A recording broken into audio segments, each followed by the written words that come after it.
नमस्कार दोस्तों, अभी कुछ दिनों पहले ही श्रीलंका में स्थिति इतनी ज़्यादा बिगड़ गई थी कि वहां की गवर्नमेंट के द्वारा पूरे श्रीलंका में इमरजेंसी डिक्लेयर कर दी गई थी। खाने पीने से लेकर के पेट्रोल डीजल तक की कीमतों में इतनी ज़्यादा इंक्रीजिंग हुई थी कि लोग वहां फूड क्राइसिस से मर रहे थे। तकरीबन एक एलपीजी सिलेंडर की कीमत वहां 4300 रुपये हो गई थी और आज तकरीबन 2 महीने के बाद वहां की लोकल पब्लिक के द्वारा हज़ारों की संख्या में मिल करके राष्ट्रपति भवन को आग के हवाले कर दिया गया है। सिचुएशन इतनी ज़्यादा बिगड़ गई है कि वहां के राष्ट्रपति को अपने पद से रिजाइन देना पड़ा है और कुछ दिनों पहले ही वहां के प्रधानमंत्री ने भी सेम किया था, अपने पद से रिजाइन दिया था। श्रीलंका की आज जो प्रेजेंट स्थिति बनी हुई है उसके पीछे का सबसे बड़ा कारण है वहां की इकोनॉमी का तेजी से गिरना। ऐसा नहीं है कि श्रीलंका का बैकग्राउंड ही ऐसा रहा है या फिर ये कोई डेवलप्ड कंट्री नहीं रही है। श्रीलंका की पर कैपिटल इनकम इवन इंडिया से भी ज्यादा है और एक टाइम पे ये एशिया की फास्टेस्ट ग्रोइंग इकोनॉमी हुआ करती थी। देखिए, कुछ दिनों पहले ही अभी ये न्यूज वायरल हो रही थी कि श्रीलंका में फूड क्राइसिस आ गया है। यहाँ के लोगों के पास खाना खाने के लिए पैसे नहीं है। इवन यहाँ पेट्रोल, डीजल,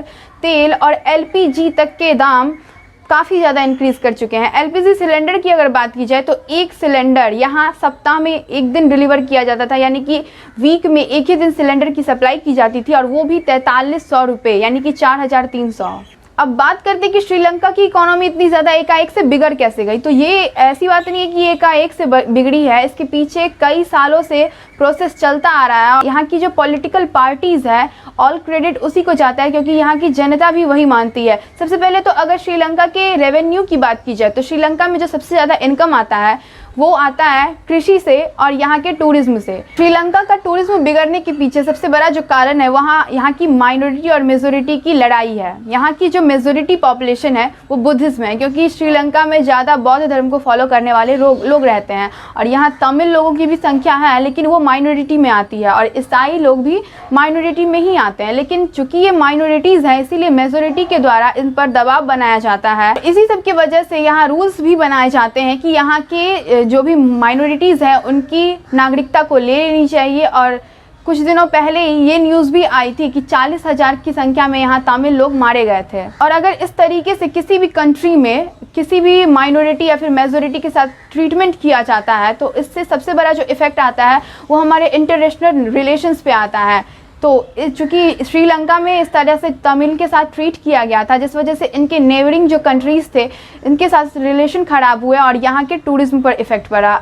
भारत के साथ भी इसके रिलेशन ख़राब हुए थे और इवन हमारा जो भारत है वो श्रीलंका के नेबरिंग कंट्रीज़ में आता है और यहाँ से बहुत ज़्यादा टूरिज्म जाता था श्रीलंका में और इसी के वजह से ये टूरिज्म भी रुका। इसी बीच में कोविड के आने की वजह से लॉकडाउन भी लगता है और जिसकी वजह से सारा कुछ मिल करके एक माहौल सा क्रिएट होता है और श्रीलंका का टूरिज्म एकदम से गिर जाता है। दूसरा बड़ा कारण जो श्रीलंका की इकोनॉमी के गिरने का है वो ये है कि श्रीलंका ने एकदम से अपने सिंथेटिक खाद पर बैन लगा दिया और यहाँ की कृषि को नेचुरल तरीके से प्रमोट करना शुरू कर दिया। हम मानते हैं कि नेचुरल तरीके से कृषि करना बेटर है लेकिन एकाएक से किसी चीज़ को रोक करके और दूसरी चीज़ों को प्रमोट करने लग जाना ये भी बहुत नुकसानदेह होता है और ये कैसे होता है ये आपको आगे के लाइन में पता चलेगा। श्रीलंका दुनिया के अंदर एक बहुत बड़ा एक्सपोर्टर है नारियल का, रबर का और चाय की पत्ती का। यहाँ इन सब चीज़ों की कृषि बहुत अच्छे तरीके से की जाती है और चूँकि ये तटीय देश है इस वजह से यहाँ इसकी कृषि काफ़ी अच्छे तरीके से भी होती है और काफ़ी ज़्यादा अमाउंट में भी होती है। लेकिन यहाँ की गवर्नमेंट ने कृषि को नेचुरल तरीके से प्रमोट करने के लिए सिंथेटिक खाद पे बैन लगाया और ऑर्गेनिक खाद पे फोकस करना शुरू किया। लेकिन गलती इन्होंने सिर्फ यहाँ कर दी कि ये सारी प्रोसेस को एकाएक से करना शुरू किया जिस वजह से श्रीलंका के अंदर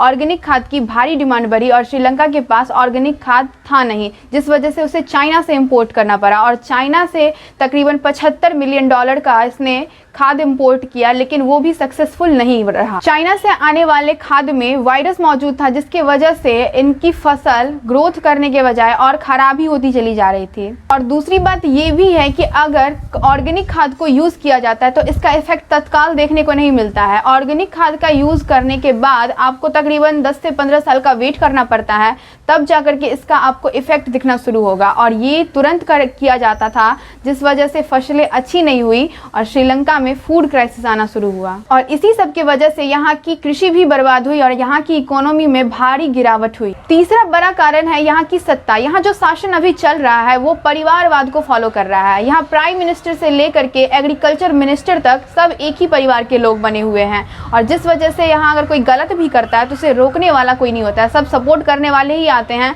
जिस वजह से देश बर्बाद होता चला जा रहा है। पूरी श्रीलंका की 70% बजट पर इन्हीं का कंट्रोल है, जिस वजह से यहाँ की जनता ने गवर्नमेंट के खिलाफ प्रोटेस्ट करना शुरू कर दिया और इस्तीफे की मांग करनी शुरू की थी। यहाँ के मिनिस्ट्रीज ने अपनी पद से इस्तीफा तो दे दिया, लेकिन यहाँ के जो पीएम और प्रेसिडेंट थे कॉन्टिन्यूअसली महेंद्र राजपक्षे और गोतेबाया राजपक्षे, ये दोनों अपने पद से रिजाइन देने के लिए तैयार नहीं थे। लेकिन यहाँ की जो आम पब्लिक थी, तकरीबन 1 महीने पहले ये न्यूज़ आई है कि पीएम महेंद्र राजपक्षे के घर में आग लगा दिया गया था, जिस वजह से पीएम ने अपने पद से रिजाइन दिया था, लेकिन राष्ट्रपति कॉन्टिन्यूअसली ही थे।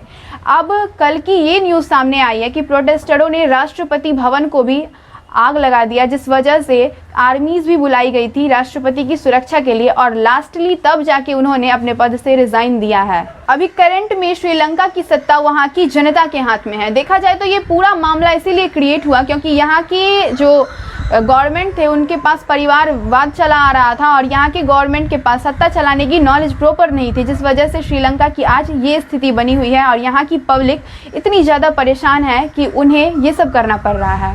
आई होप कि आपको ये पूरा कंसेप्ट समझ में आ गया होगा। वीडियो पसंद आई हो तो इसे लाइक ज़रूर कर दें, चैनल पे नए हैं तो इसे सब्सक्राइब ज़रूर कर लें और बेल आइकन को भी प्रेस कर लें ताकि आने वाली वीडियोज़ की नोटिफिकेशन सबसे पहले आप तक पहुँच सके। Thank you.